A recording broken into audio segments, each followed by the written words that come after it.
Vamos lá para Mateus, para a gente iniciar nesta noite, o sermão desta noite, que estará concluindo o capítulo de Mateus. Meus amados irmãos, hoje é o terceiro domingo que estamos no capítulo 24, Mateus 24, e hoje é o terceiro domingo, hoje é o terceiro sermão dentro do capítulo 24, onde se trata tanto o capítulo 24 como o 25 sobre a segunda vinda de Jesus. Então já foi tratado sobre os sinais da segunda vinda de Jesus, e vimos na pregação que os sinais estão aí aos nossos olhos, de modo que podemos dizer que o noivo já está à porta, o noivo já está pronto para vir, né? Já vimos também como é a descrição dessa vinda, dessa segunda vinda de Jesus, vimos domingo passado, e hoje a gente vai ver a preparação. Será que você está preparado para a segunda vinda de Jesus? Então esse é o nosso tema de hoje. Mateus 24, a partir do versículo 32, ele diz: Aprendei, pois, a parábola da figueira. Quando já os seus ramos se renovam e as folhas brotam, sabeis que está próximo o verão. Assim também vós, quando virdes todas estas coisas, sabei que está próximo às portas. Em verdade vos digo que não passará esta geração sem que tudo isto aconteça. Passará o céu e a terra, porém as minhas palavras não passarão. Mas a respeito daquele dia, que é a segunda vinda de Jesus, e hora, ninguém sabe. A respeito deste dia e da hora, ninguém sabe, nem os anjos do céu, nem o Filho, senão o Pai. Pois assim como foi nos dias de Noé, também será a vinda do Filho do Homem. Porquanto, assim como nos dias anteriores ao dilúvio, comiam e bebiam, casavam e davam-se em casamento, até ao dia em que Noé entrou na arca, e não o perceberam, senão quando veio o dilúvio e os levou a todos. Assim será também a vinda do Filho do Homem. Então, dois estarão no campo, um será tomado e deixado o outro. Duas estarão trabalhando no moinho, uma será tomada e deixada a outra. Portanto, vigiai, porque não sabeis em que dia vem o vosso Senhor. Mas considerai isto: se o pai de família soubesse a que hora viria o ladrão, vigiaria e não deixaria que fosse arrombada a sua casa. Por isso, ficai também vós apercebidos, porque a hora em que não cuidais, o Filho do Homem virá. Oremos. Pai, te pedimos ao Senhor, em concordância com a oração da irmã Natália, te pedimos ao Senhor teu mover, Senhor, teu mover do Espírito Santo sobre nossas vidas, sobre a minha pessoa, Senhor, para que nosso coração, nossa mente venha se encher do Senhor nesta noite, venhamos ser edificados, ó Pai, venhamos ser exortados, ó Pai, venhamos ser repreendidos, corrigidos, venhamos ser também consolados, ó Pai, porque a tua palavra, ela é útil, Senhor, para tudo isso. Ó Senhor, nos ensina, nos capacita para a tua boa obra, e assim já pedimos que o Senhor nos ajude por meio do teu Santo Espírito, em nome de Jesus. Amém. Meus irmãos, como eu já disse, a preparação para a segunda vinda de Cristo. No que se trata sobre a preparação da segunda vinda de Cristo, eu quero destacar aqui com os irmãos 5 pontos. O primeiro ponto, eu gostaria que você continuasse com sua Bíblia aberta e fosse acompanhando. O primeiro ponto, eu quero destacar aqui nesta noite, é que a segunda vinda será precedida, será antecipada, ou ocorrerão antes, né? Por avisos claros. Então, a segunda vinda do Senhor, ela será precedida por avisos claros. Versículo 32 e 33, diz assim a palavra do Senhor, Mateus 24, 32 e 33. Aprendei, pois, a parábola da figueira. Quando já os seus ramos se renovam e as folhas brotam, sabeis que está próximo o verão. Versículo 33. Assim também vós, Quando virdes todas estas coisas, sabei que está próximo às portas. A segunda vinda será precedida por vários sinais, por avisos claros, né? Já vimos um pouco disso, já vimos vários sinais, né? A gente viu aqui 2 domingos antes, vimos aqui acerca de terremotos, e é feito pesquisas, estudos, e sabemos que os terremotos a cada ano tem crescido, o número de terremotos, pandemias, fome, né? Perseguições a cristãos, alguns até sendo mortos, né? O esfriamento de muitos, né? O abandono da fé. Então, vários sinais já vimos aqui, e são sinais, são avisos, e são avisos claros da volta do Senhor Jesus, de que está próximo. Quando essas coisas começarem a acontecer, devemos saber que está próxima a nossa redenção. A figueira já começou a brotar, olhando para o versículo, a figueira já começou a brotar, e os sinais já estão gritando aos nossos ouvidos. O livro de Apocalipse, por exemplo, meus irmãos, nos mostra que Deus não derrama as taças do seu juízo sem antes tocar a trombeta. E os sinais da segunda vinda são trombetas de Deus. Os sinais da segunda vinda são avisos de que Ele vem, e vem, meus irmãos, sem demora. É o que diz Apocalipse, capítulo 3, versículo 11. Diz que ele fez essa promessa, ele avisou que virá, e diz: eis que venho sem demora. O Senhor Jesus, Ele prometeu que assim como foi para o céu, também voltará. Em Atos capítulo 1, versículo 10 e 11, diz o texto, que estando eles com os olhos fitos no céu, enquanto Jesus subia, eis que 2 varões vestidos de branco se puseram ao lado deles, e lhes disseram: varões galileus, por que estáis olhando para as alturas? Esse Jesus que dentre vós foi assunto ao céu, virá do modo como vistes subir. A Bíblia diz que Jesus virá, meus irmãos, e virá em breve. Os sinais apontam que sua vinda está próxima. O noivo está à porta. A palavra de Deus não pode falhar. Mateus 24, versículo 35, diz que passarão o céu e a terra, mas a palavra de Deus não há de passar.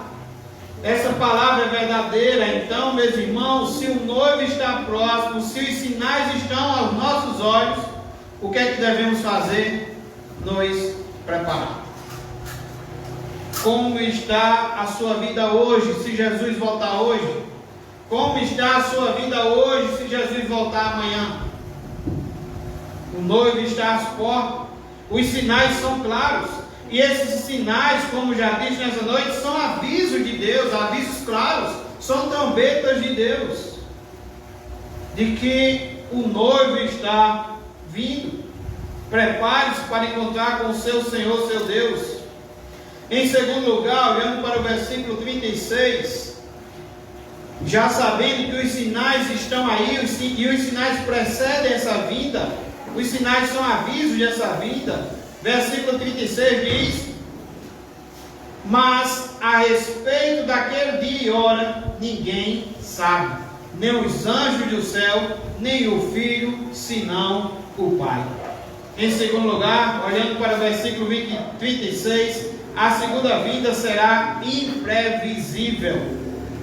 Imprevisível porque o texto diz que daquele dia, ninguém sabe nem a hora e nem o dia.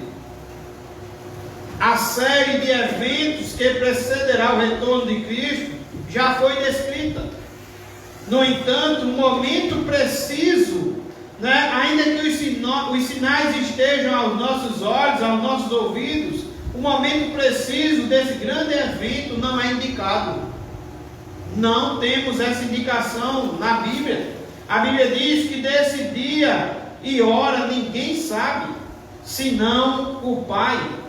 Ninguém pode decifrar esse dia. Ele pertence exclusivamente, meus amados, à soberania de Deus. Quando os discípulos perguntaram a Jesus sobre esse assunto, ele disse: não vos compete, lá em Atos 1,7, não vos compete conhecer tempos ou épocas que o Pai reservou pela sua exclusiva autoridade. Daquele dia, nem os anjos, nem os filhos sabem, nem o anjo, nem os anjos, nem o filho sabem. Aqueles que marcaram datas, e sabemos disso, basta estudarmos aí a história aí do cristianismo, basta estudarmos aí algumas seitas que a gente sabe que muitos tentaram avisar sobre a data e o dia da volta de Cristo. E aqueles que fizeram isso fracassaram. Aqueles que se aproximaram das profecias com curiosidade frívola e com o mapa escatológico nas mãos, são apanhados laborando em grave erro, cometeram um grande erro. Esse dia que eles marcaram não aconteceram. Jesus não voltou. E depois, às vezes, para explicar o erro, em vez de pedir perdão ao Senhor pelos seus pecados, eles dizem que Jesus veio, mas Jesus ficou em outra parte no céu. Mas fracassaram. Agora, se não sabemos o dia nem a hora, seremos tidos por loucos se vivermos despercebidamente. Meus irmãos, somos tidos por louco. Estava agora meditando, pensando, e vinha isso na minha mente: somos tidos por louco se a gente pegar apenas um dia e viver como se Jesus não voltasse. É loucura. Somos tidos, na Bíblia, somos tidos por loucos se vivemos como se esse dia nunca fosse acontecer. O William Barclay, ele diz que, comentando sobre esse versículo 36, ele diz que a hora desse evento só Deus a conhece e nada mais que Deus. Só Deus conhece. É evidente, pois, que toda especulação sobre o momento da segunda vinda é nada mais, nada menos que uma blasfêmia, porque o homem que especula sobre esse tema está tentando arrancar de Deus segredos que só pertencem a Ele, diz William Barclay. Não é dever de ninguém fazer especulações. O nosso dever, meus irmãos, é de nos prepararmos e ficarmos atentos, porque o noivo vem, ele está às portas.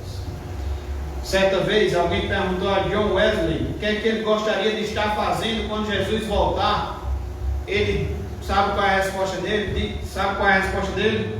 Ele disse que gostaria de estar fazendo o que ele faz todos os dias.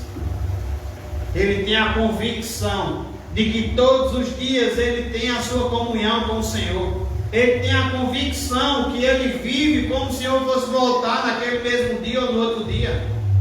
E ele tem a convicção de que esse dia irá acontecer e de que ele pode aguardar esse dia por meio de Cristo Jesus. Então pergunta a ele o que é que ele gostaria de fazer quando Jesus está fazendo, quando Jesus voltar, e ele diz: eu gostaria de estar fazendo o que eu faço todo dia. Ele está convicto de que deve estar preparado.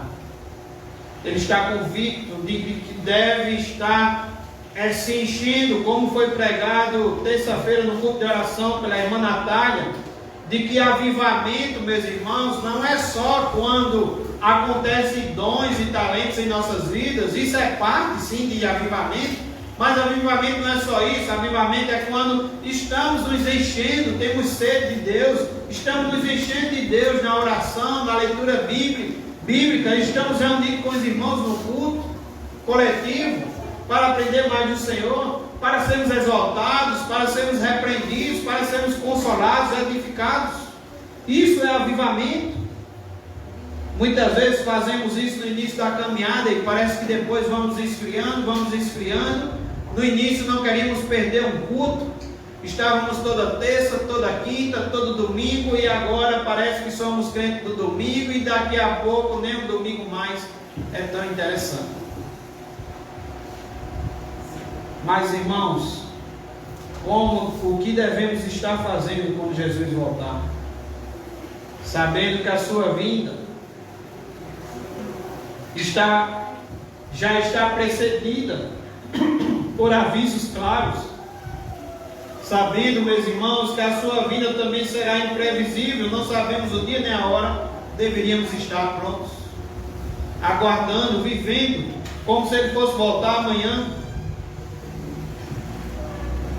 Gostaria que você também olhasse para o versículo 37 a 39 e assim tirarmos a terceira lição desta noite.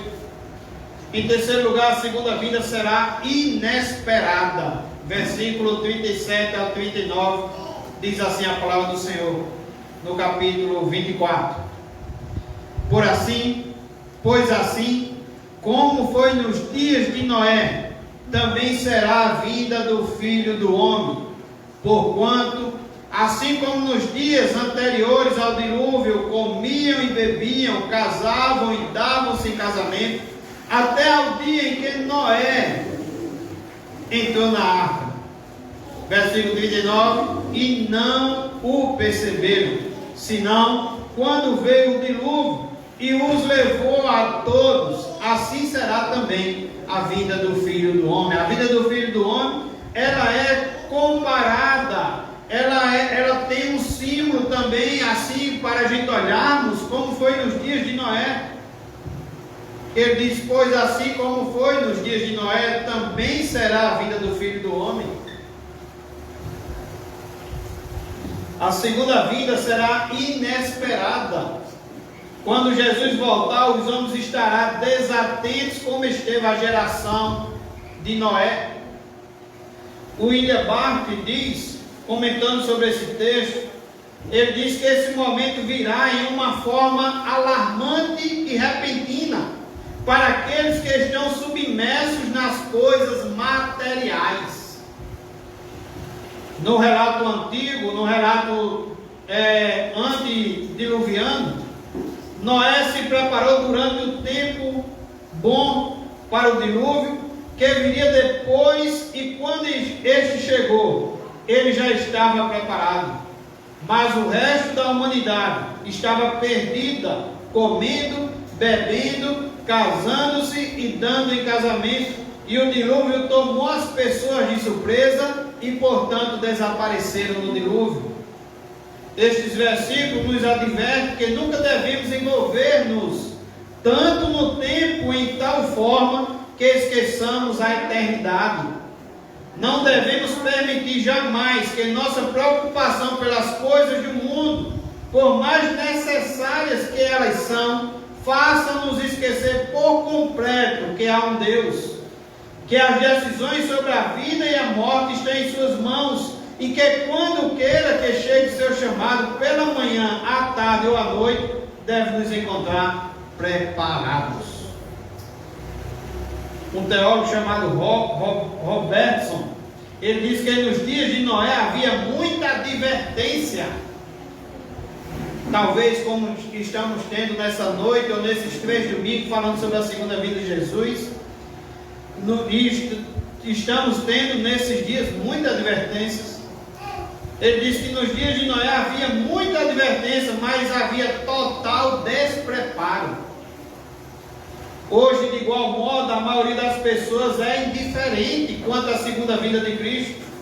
Como eu disse na primeira pregação, é um assunto que é muito distorcido, é um assunto que é um centro nas Escrituras, é um assunto que é muito distorcido, mas também é um assunto que alguns até acreditam na segunda vinda de Jesus, mas vivem como se ele nunca fosse voltar. Quando Jesus voltar, as pessoas estarão entregues aos seus próprios interesses, sem se aperceberem da hora.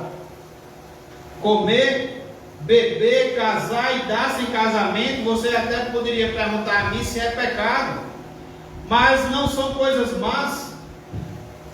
Comer não é pecado, se casar não é pecado, isso faz parte da rotina da vida. Mas viver a vida, o assunto é esse: viver a vida sem se aperceber de que Jesus está prestes a voltar, é viver como a geração antediluviana. Quando o dilúvio chegou, pegou a todos de surpresa. Muitos hoje estão comprando, vendendo, casando, viajando, descansando, jogando, brincando, pecando. Esses continuarão vivendo despercebidamente até o dia em que Jesus virá. Então, meus amados, será tarde demais. Não há nada de mal no que essas pessoas estão fazendo, mas quando estiverem tão envolvidas em coisas boas em si mesmas, a ponto de se esquecerem de Deus, essas pessoas estarão maduras para o dia do juízo.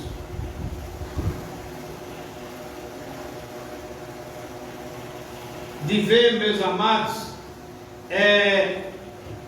eu penso que fiz uma pesquisa muito simples no próprio Google sobre viver, como ele diz aqui, viver de modo a perceber, meus irmãos, é viver de modo que você enxergou, você conseguiu, por meio de Cristo, você conseguiu enxergar que realmente há uma segunda vinda. Você conseguiu enxergar que realmente, pelas Escrituras, Jesus Cristo virá.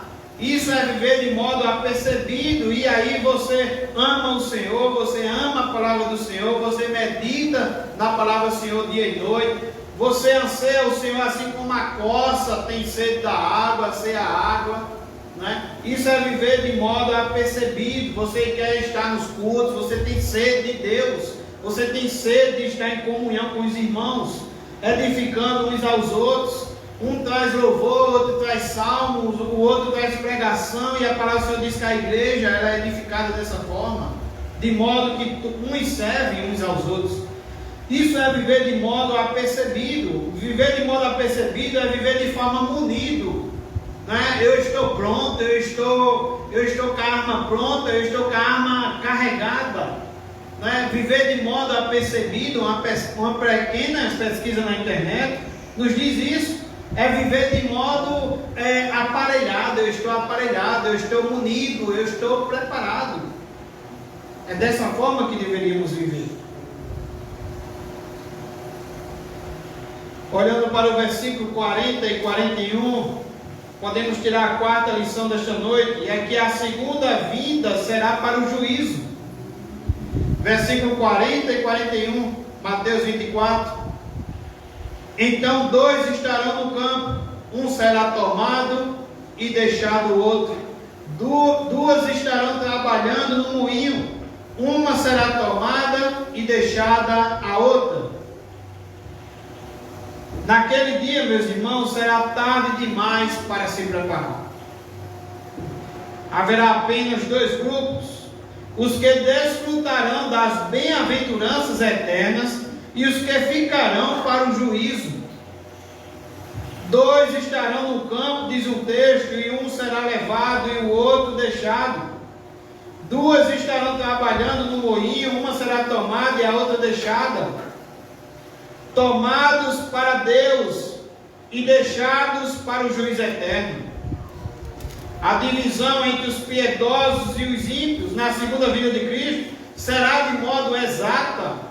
O Senhor diz no capítulo 25 que as ovelhas ficarão à sua direita e os cabritos à sua esquerda. Será dia de juízo. Companheiros de trabalho serão separados para sempre naquele dia.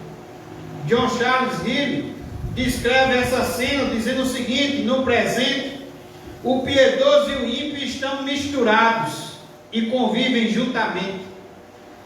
E ele começa a citar nas igrejas, e estou de acordo com ele, nas igrejas, o piedoso e o ímpio estão juntos, nas cidades, nos campos e por toda parte, os filhos de Deus e os filhos deste mundo estão lado a lado.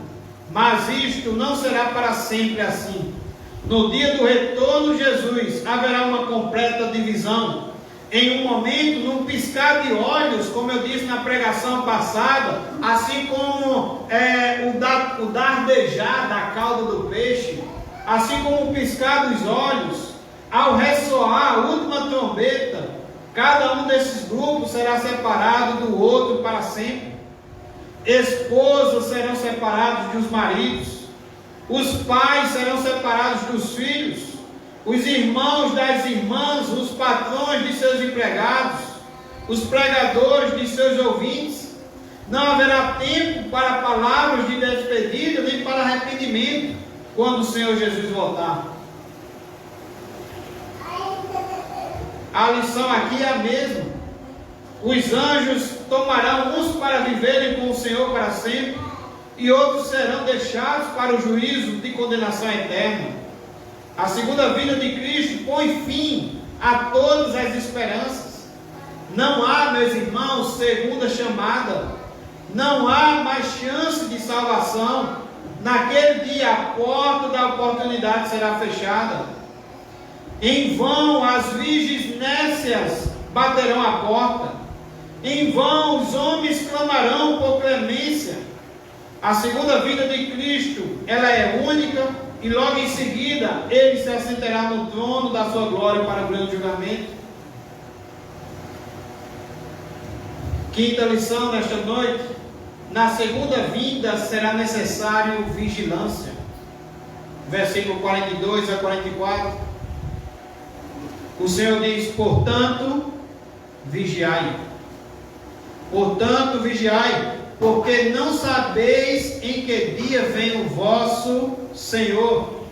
Mas considerai isto: se o pai de família soubesse a que hora viria o ladrão, vigiaria e não deixaria que fosse arrombada a sua casa. Por isso, ficai também vós apercebidos, a palavra que eu estava procurando. Ficai também vós apercebidos. Apercebidos é preparados, munidos. Preparados, munidos. Aqui agora o sentido é vigilantes, porque a hora em que não cuidais, o Filho do Homem virá. A palavra de Jesus aqui para nós é vigiai. Palavra de ordem: vigiai. Esse dia será como a chegada de um ladrão. Jesus vem de surpresa, sem aviso prévio, sem uma mensagem digital ou um anúncio pelas mídias. É preciso, meus irmãos, vigiar. É preciso, meus irmãos, estarmos preparados. Não sabemos, como já lemos nessa noite, nem o dia, nem a hora. Precisamos viver, como diz o texto, apercebidos, preparados, munidos, cheios de Deus, vigilantes, lutando contra os nossos pecados.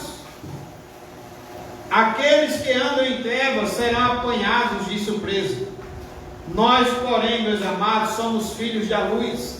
Devemos viver em santa expectativa da segunda vinda de Cristo, orando sempre: Maranata, ora vem, Senhor Jesus.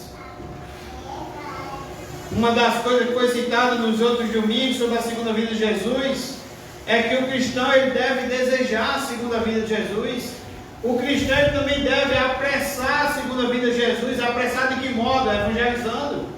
O Senhor disse que um dos sinais era que quando o Evangelho chegasse a toda a nação, Ele diz: então virá o fim.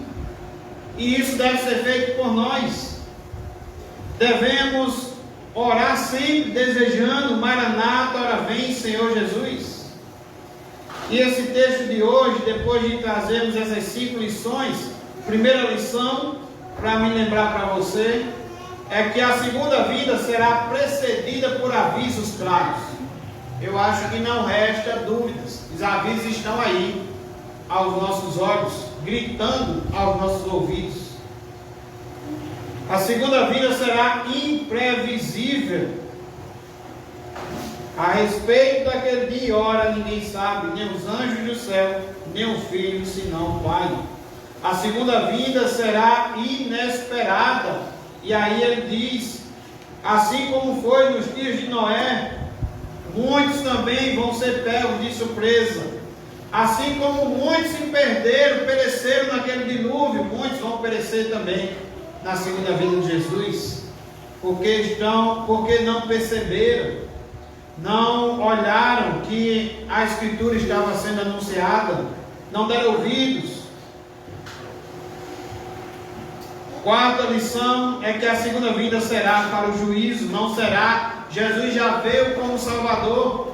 Jesus hoje também está aqui como Salvador. Ele não está aqui como juiz, ele está aqui como Salvador, mas ele virá e virá para o juízo.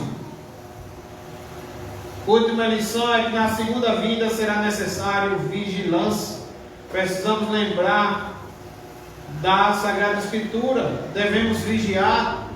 E o exemplo aqui eu acho muito claro de John Wesley, um missionário muito importante para a história do cristianismo. Ele disse que quando Jesus vier, ele não estava preocupado, ele estava com medo, ele não estava atormentado, ele já estava aguardando. Quando Jesus vier, ele gostaria de estar fazendo o que ele faz todos os dias. A nossa aplicação nesta noite podemos fazer apenas com a palavra de Deus, porque a palavra de Deus, meus amados, hoje que é dia da Bíblia, também posso dizer aos irmãos que a palavra de Deus por si só se explica. Ela não entra em contradição, ela não diz uma coisa num livro e outra coisa noutra. É por isso que os estudiosos, os reformadores não aceitaram os livros apócrifos, porque os livros apócrifos diziam uma coisa que o restante da Bíblia não diz. Entrava em contradição. Somos salvos pela graça, depois vem um livro apócrifo dizendo que é por obras. Mas as Escrituras não entram em contradição. Aquilo que foi escrito por homens que foram santos, separados, inspirados por Deus, cheios do Espírito Santo, ela por si explica. E temos um exemplo disto agora. Só damos continuidade. Mateus 24, vejamos a próxima parábola, a partir do versículo 45. Mateus 24, a parábola do bom servo e do mau servo. Quem é, pois, o servo fiel e prudente, a quem o Senhor confiou os seus conservos para dar-lhes o sustento a seu tempo? Bem-aventurado aquele servo a quem seu Senhor, quando vier, achar fazendo assim. Em verdade vos digo que lhe confiará todos os seus bens. Mas, se aquele servo, sendo mau, disser consigo mesmo: meu Senhor demora-se, e passar a espancar os seus companheiros e a comer e beber com ébrios, virá o Senhor daquele servo em dia que não espera e em hora que não sabe, e castigá-lo-á, lançando-lhe a sorte com os hipócritas. Ali haverá choro e ranger de dentes. Uma parábola que se aplica ao próprio capítulo de Mateus 24.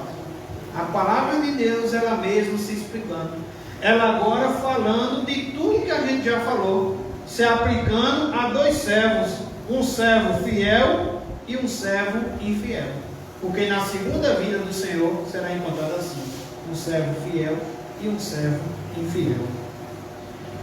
Um destes servos cuidou com zelo de tudo, sabendo que haveria de prestar contas ao seu senhor.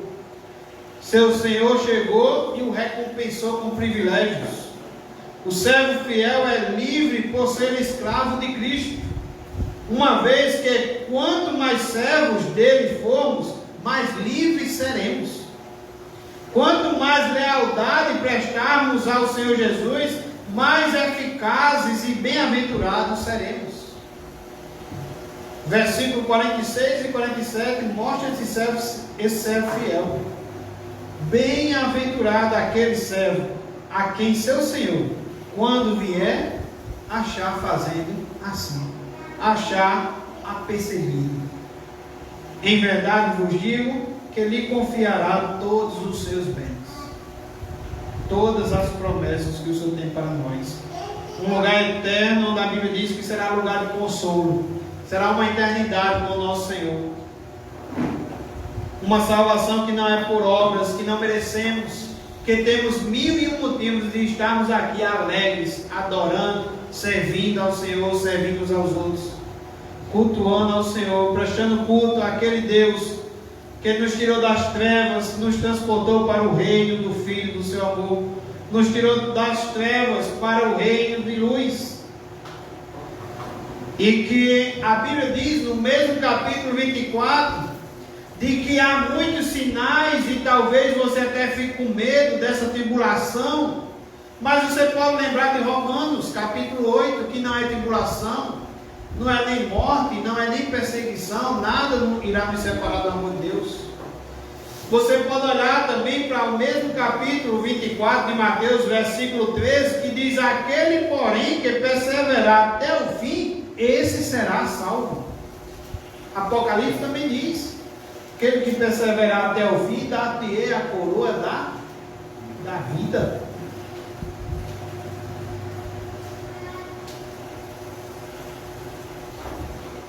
Precisamos ser vigilantes, se enchendo do Senhor, buscando santidade no Senhor, não aguardando esse dia com medo. Alguns cristãos, é estranho, alguns cristãos não desejar esse dia. Não, deixa vir, deixa mais uns dias aí. Ó Senhor, eu quero ver meu filho estudar. Ó Senhor, eu quero ainda completar tantos anos. Não, devemos desejar a vida do Senhor. Não há coisa melhor do que irmos para onde Ele nos escolheu desde a fundação do mundo. Lugar de consolo, lá Ele vai enxugar todas as nossas lágrimas. Então, meus amados, naquele dia será encontrado esse servo fiel. Mas naquele dia também será encontrado o servo infiel, versículo 48 ao 51. Se aplica a tudo que já vimos nessa noite e que já vimos no capítulo 24, 48 ao 51. Mas se aquele servo sendo mau disser comigo mesmo: meu Senhor, o que? Demora-se, e passar a espancar os seus companheiros e a comer e beber com ébrios, né? Aqui é o seguinte, é aquele caso: meu Senhor demora, o Senhor não vem agora. Eu sou muito jovem, eu posso entregar minha vida ao Senhor amanhã. Eu sou muito jovem, é melhor ainda beber com os amigos, é melhor ainda falar com os amigos, deixar para voltar para a casa do Senhor, servir ao Senhor lá mais na frente. Mas o Senhor não vem agora não. Quem sabe até tem pessoas fazendo um calendário. Já aconteceu terremoto, já aconteceu outras coisas, então fazendo um calendário para ver o que é que falta. Mas não, esses vivem de modo que não perceberam ainda que o Senhor volta. Nós não sabemos o dia nem a hora. E esses são estes que estavam ali também antes do dilúvio, que comiam, que bebiam, que se casavam. Por quê? Não, mas isso ainda demora. E ele diz: virá o Senhor daquele servo em dia em que ele não espera, como já foi pregado nesta noite, como já foi lido os textos bíblicos, e em hora que ele não sabe, porque o dia e a hora nós não sabemos. E castigar-lo-á, porque esse dia será dia de juízo, lançando-lhe a sorte com os hipócritas. E diz: ali haverá choro e ranger de dente. Está falando de inferno, lugar de tormento, onde o verme nunca morre e o fogo nunca se apaga. Lugar de choro e de ranger de dente. Esse servo, ele é infiel porque ele pensa: meu Senhor demora-se. Então passou a espancar os companheiros e a comer e beber com os ébrios. O seu Senhor então virá em um dia que ele não espere e o castigará. A sua sorte será como os hipócritas, onde há choro e ranger de dentes. Esse servo demonstrou 3 atitudes: despreocupação, insensibilidade e dissipação. A pergunta é: como você está vivendo? Essa é a pergunta nesta noite. Ou podemos voltar à primeira pergunta do primeiro sermão do capítulo 24: de que lado você está? Do lado fiel ou do lado infiel? Como você está vivendo? Preparado ou você está despreparado? Em santidade ou desprezando o seu Senhor? Quem sabe está desprezando porque julga que ele vai demorar. O convite nesta noite é: acerte sua vida com Jesus. Em breve Ele chamará você para prestar contas de sua administração. Devemos, meus amados, olhando para a Escritura, para o que ouvimos nessa noite, vivemos como se Ele fosse voltar amanhã. Está claro que o noivo está à portas, o dia final se aproxima. Vou ler algumas coisas aqui que Barclay diz, aplicando também a esse texto. Ele diz que viver sem estar alerta conduz ao desastre. Viver sem estar alerta, sem estar esperando, sem estar preparado, conduz ao desastre. O ladrão não envia uma carta na qual anuncia quando pensa assaltar uma casa. Sua arma principal em seus obscuros propósitos é a surpresa. Portanto, o dono de casa que tem coisas valiosas em seu lar, sua vida, por exemplo, deve manter uma vigilância constante. Você que espera no Senhor e que confia no Senhor, que está perseverando e que seu desejo é morar no céu, e que você sabe que isso somente no Senhor Jesus você deve estar preparado e vigilante. Segunda coisa que Barclay diz, ele diz que o espírito que convida ao desastre é aquele que diz que há muito tempo pela frente. Quantas vezes a gente não faz o convite na quarta-feira, quando tem culto no sítio, e algumas pessoas dizem na outra quarta? Quantas vezes a gente evangeliza e as pessoas dizem: não, agora não. Quantas vezes a gente, quem sabe, faz o convite aqui, tem pessoas que faltam entregar sua vida a Jesus ou voltar para o caminho do Senhor e ainda continua adiando. O espírito que convida ao desastre é aquele que diz que há muito tempo pela frente. Uma pregação de Spurgeon me lembra também, e ele diz o seguinte: ele diz que, por exemplo, eu também poderia dizer nessa noite, que Satanás também está tentando falar ao seu ouvido. E o que Satanás está tentando falar ao seu ouvido, ou está falando, é que há mais tempo para frente. O seu noivo, o seu Senhor, demora-se. É isso que Satanás está tentando falar ao seu ouvido. É a confortável ilusão do servo da segunda parábola, que diz que terá tempo de sobra para arrumar as coisas antes de que chegue seu Senhor. Segundo sua opinião, não havia necessidade de pensar na chegada de seu Senhor durante muito tempo. Há uma fábula, eu gostaria que os irmãos prestassem bastante atenção nisso, bem interessante. Ele diz que há uma fábula que conta a história de 3 aprendizes de diabo que estavam para vir à terra para completar sua aprendizagem. Falavam com Satanás, o chefe dos demônios, sobre seus planos para tentar e arruinar os homens. Olha qual era o plano deles: tentar e arruinar os homens. O primeiro disse assim a Satanás: direi a eles que não há Deus. Eles estão, são aprendizes do diabo, e a primeira ideia, a ideia deles é: olha, vou dizer a eles que não há Deus, vou soprar no ouvido deles que não há Deus. Satanás diz: isso não enganará muitos, porque sabem que há um Deus.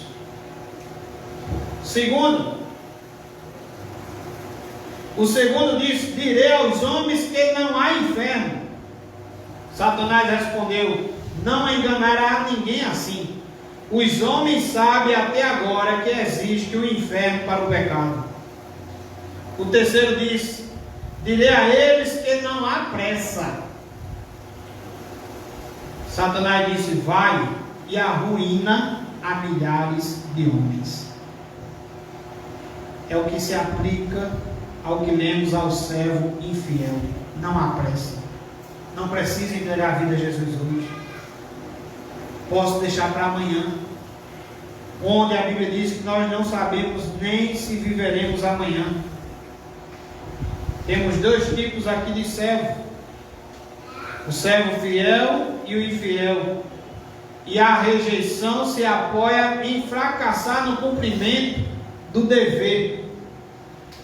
O dever de conhecer Deus como Deus, de servir a Deus, que é seu Senhor e seu Criador, de dizer sim e não dizer não ao Evangelho. Esse é o nosso dever, de amar a palavra do Senhor, de guardar os seus mandamentos como cristãos. A recompensa se apoia na fidelidade ao dever. O servo que cumpriu o seu dever com fidelidade recebeu um cargo mais alto, e aquele que fracassou em seu dever foi tratado com toda severidade. A conclusão inevitável, meus amados, é que quando Cristo chegar, a melhor ocupação na qual pode nos encontrar é o cumprimento de nosso dever. É nosso dever adorar o Senhor, servir ao Senhor, guardar os seus mandamentos, obedecer, sermos exaltados e obedecer, sermos repreendidos e obedecer. É nosso dever, se é que conhecemos o Senhor. Se o homem está cumprindo o seu dever, por mais simples que seja, ele irá regozijar-se quando Cristo chegar. Amém? Que possamos nos alegrar em Cristo Jesus, de que Ele vem e que Ele vem nos buscar. Mas precisamos perseverar até o fim. Precisamos estarmos vigilantes. Precisamos estarmos aparelhados com as armaduras de Deus. Precisamos ser santos, porque Deus diz: sede santos, porque eu sou santo. Precisamos, irmãos, nos enchermos de Deus. Quanto mais de Deus, mais de mim mesmo, menos de mim mesmo, menos de você mesmo. Precisamos estar prontos. Não é por nossas obras, não é pelos nossos esforços, mas a Bíblia diz que o salvo é o que entra na corrida e vai até o fim. Não é o que entra na corrida e desiste. É o que persevera até o fim. Esse é salvo. Você que nesta noite talvez andou por caminhos tortuosos, talvez andou por caminhos afastados de Deus. Você que nesta noite ouviu o Espírito Santo falando com você, Deus falando com você, você sendo repreendido, exortado. Seja vigilante, se prepare, peça a Deus em oração por um avivamento na sua vida, no seu coração. Se você tem andado afastado, se você não tem vindo à casa do Senhor, se você tem diminuído realmente essas buscas pela oração, essa sede de leitura bíblica, essa sede de ir ao culto, peça isso a Deus. A Bíblia diz: está alguém sem sabedoria? Peça. Está alguém precisando de sabedoria? Peça a Deus. É dele que vem a nossa força. É do alto que vem a nossa força. A Bíblia diz: não temos nada se do alto não nos for dado. E Jesus também disse: sem Ele nada podemos fazer. Somos pecadores, somos falhos. O irmão Marivaldo orou aqui no início do culto: perdoa, Senhor, os nossos pecados. É isso que temos que dizer todos os dias. Mas precisamos ir no Senhor Jesus, se abastecendo das coisas de Deus. A Bíblia diz que é desse jeito, se revestindo com a armadura de Deus, que estamos livres dos dados inflamados do maligno. Não tem outra forma de acontecer um avivamento em nós. Não tem outra forma de vencermos o pecado. Não tem outra forma de ser salvo, se não estivermos aos pés do nosso Senhor e Salvador Jesus Cristo.